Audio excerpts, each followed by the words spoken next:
साहिबा, बहुत शुक्रिया आपके वक्त का। सबसे पहले तो आपसे भी मैं यही जानना चाहूँगी, आज एक कॉम्प्रिहेंसिव प्रेस कॉन्फ्रेंस की गई DGISPR की जानिब से, आप इसे कैसे रीड करती हैं?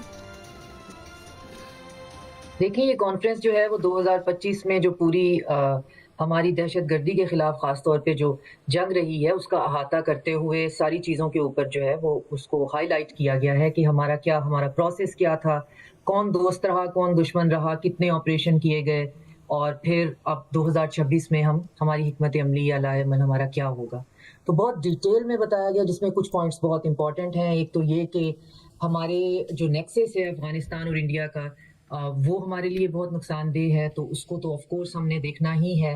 साथ में हमारे अपने जो अंदर एक प्रोविंस के अंदर एक पॉलिटिकल गेन के लिए जो नैरेटिव बनाया जा रहा है और बनाया जाता है वो बहुत डैमेजिंग है।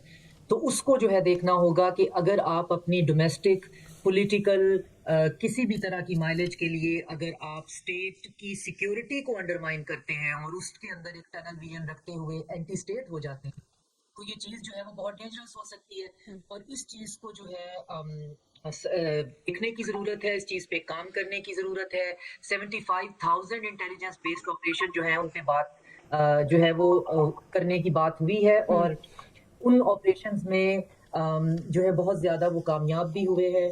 और साथ में ये कि बड़ी टोन बड़ी हार्श थी और ये अच्छा,